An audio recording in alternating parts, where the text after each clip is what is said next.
It bears repeating to congratulate, particularly Madam, because there is no question, sir, that this issue about women empowerment and equality is an issue in Nigeria. So I commend the President for finding you worthy of being appointed. And Mohammed, looking at your CV, you are all qualified. The issue for me is not qualification. It's your policy choices. And that is where I would like to learn from you. Everywhere in the world, the nation state make deliberate effort to protect local industries, not because we like the owners of those industries, but because we want to create jobs for Nigerian people. Those jobs will not be achieved by whipping for the jobless. It is by supporting businesses, particularly manufacturers that are labor intensive, like refineries. Over the years, NUPRC, which you were a part of, invited and issued refinery licenses to so many. Fortunately, we have had one big one, and others not so big, and some modular refineries. Unfortunately, access to crude by these small modular refineries has been an issue. And your predecessor that was removed, and I celebrated it last night, he needed to be hanged. In my previous statement, I said, if we don't hang him, he will hang Nigeria. Because anyone who is opposed to jobs being created in Nigeria, who prefer importation, importing poverty here, and exporting our prosperity abroad, do not deserve to live. I want to see how his case will be pursued to conclusion. With you, sir, having been in the industry, and I imagine in your heart, you lament that refineries that worked before. I was in Kaduna. Many of my relations were getting jobs and contracts, LPO, to the Kaduna refinery. They are all dead. Now that you are here, and in view of the very shameful performance and policy choices of your predecessor, will you be informed by the spirit of patriotism and the details of jobs for Nigeria, not the details of the owners of refineries, the people who work there, who are our brothers and sisters, our children who learn chemical engineering, mechanical engineering, etc. What step will you take to balance national interests with this idea of run down the country so that you can import, and people who are adding no value make money without effort?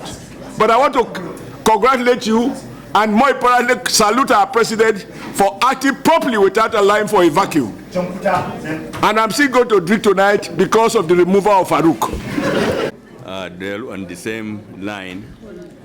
By first of all reminding us, because the first question that I had from the chairman, really I can see that he wanted a direct answer. Do we continue to import or don't we continue to import? I can tell you, as a regulator, first of all, what is your primary aim? National interest. If it is deemed necessary to fill a deficit, we must import. If not, we must do what distinguished Senator Adams Oshiomhole said. We have to protect our local investment. Because with local refining, we have been yearning for it. There was a time in this country where the 3 local refineries were the ones meeting our demand.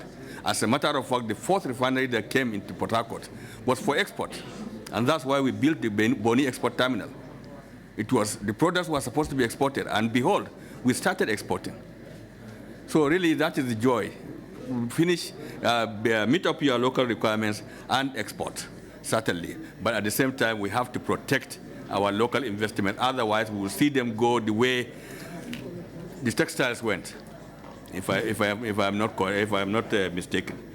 The issue of gas to power, yes, of course there are issues. I've lived in it, I've grew in it, and I know where they are. And I think I can use my previous experience and looking from outside now, the key issues that are there.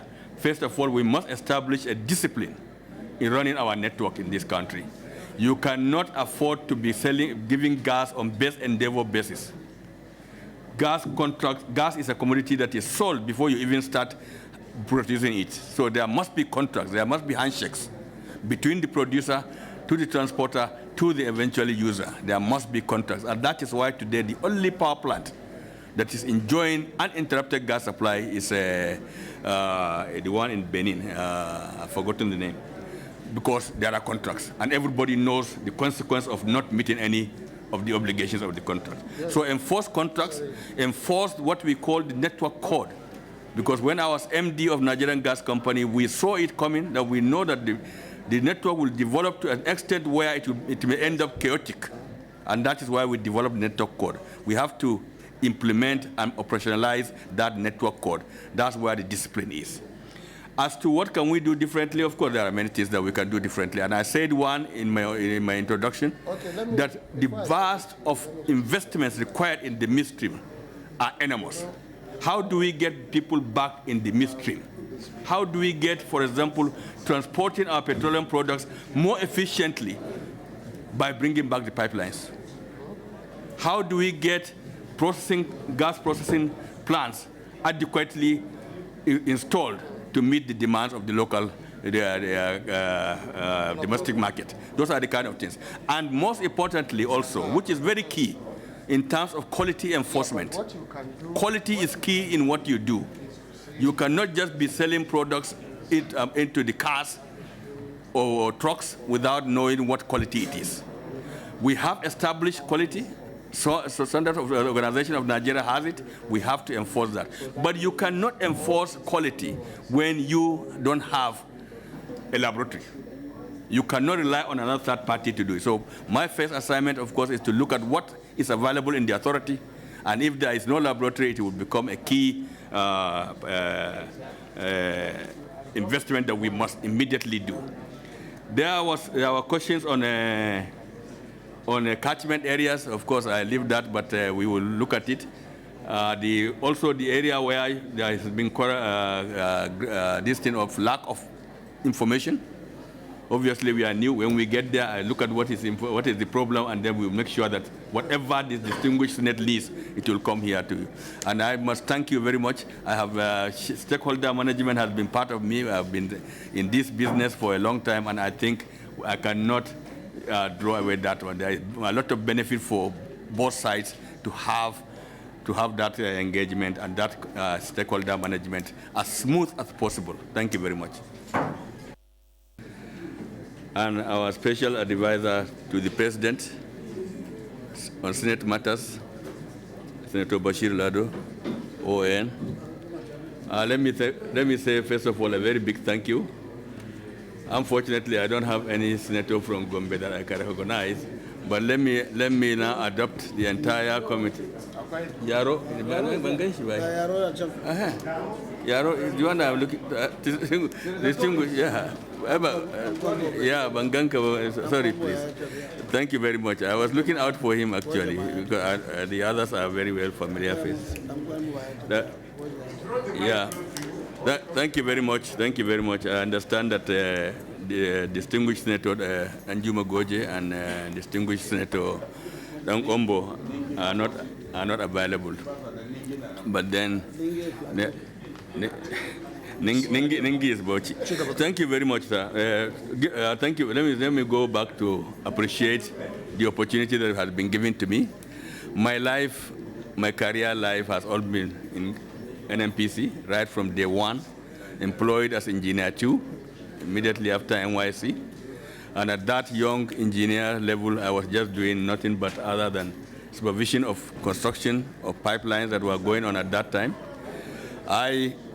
Later on, as I progressed, I moved into the commercial activities where I had to sell gas, get market for gas and sell it. And from that then, I moved out to the design and construction of the pipeline facilities for gas. And ultimately, I was started with operations. My first operation then was to manage the Lagos operation zone of Nigerian Gas Company.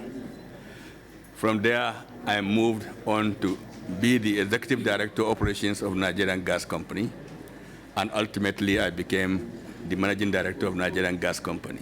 I think it was while I was the EDO of Executive Director of Operations of Nigerian Gas Company that I had the privilege of hosting Chairman then of the Gas Committee, Senator Izunaso, here present. It's not distinguished. I must recognize you. Yeah, I must recognize you. I was executive director of operations then in Warri. So from gas, I have had stints of other opportunities to serve in the oil sector. I had the privilege of being the depot manager of Calabar Depot for about 2 years. And I also served as Kaduna Refinery Managing Director for another 2 years. While in Nigerian Gas Company, part of my contributions have been, first of all, to solve the problem. Problem number one has always been whoever is consuming gas always see us doing us a favor. In other words, the 70% consumer of the gas was never willing to pay for any gas. So we had to survive by outreaching into the commercial customers who are going to give us that money that we can continue to operate the Nigerian Gas Company. And that's why my first saddle was to be able to extend gas supply to the corners. And that's how we reach out to Ikeja, Ilupeju, and the rest of them, all parts of Lagos. And we even went up to Abeokuta by extension, and all other spur lines also towards the north, between Oben and Ajakuta, where we had to extend gas to Obajana and some brick companies around Ofunene. And in the east, we also had to extend our transmission beyond the NAFCON and the rest of them to extend into the neighborhood of Trans-Amadi and the rest of it, to serve the industries, thereby getting more money for Nigerian Gas Company to survive. Because it was very clear that without any contract with the power sector, you can never get money from the power sector. And also, part of the issues that we faced in Nigerian Gas Company is how can we secure the molecules? And that is what gave birth to our gas master plan. We sat down and developed that gas master plan that came up with domestic obligations on the IOCs that whatever gas you produce, you must dedicate certain gas for domestic use. And that is what gave birth to that. In the refinery, I also was the one who initiated 60%, at least 60% utilization level of Kaduna Refinery. And while I was there, Kaduna Refinery worked up to that 60% level. And for other assignments that have been given in NNPC, especially the transformation aspect, because at sometimes we had to transform NNPC from being what we are to where we wanted to be. And I was a key member to some of the transformation activities, especially to do with technology. I also opportuned to be one of those architects who extended the gas beyond the borders of Nigeria into the West Africa. And I even served ultimately as the chairman of the board of directors of West African Gas Pipeline Company. From my antecedents, of course, now what I have is a privilege given to me by Mr. President, who deemed it fit, believing that I will perform a regulatory role. And I think my preparation, my antecedents, my own experience in the entire value chain of oil and gas is enough for me to have that. But what I see from outside really is that there is a massive opportunity that we have, especially in the midstream, downstream sector, where tremendous investment, if we look at what we need on the investments of the midstream alone, is billions of dollars, and that is where priorities will be. Thank you very much. I represent Imo West.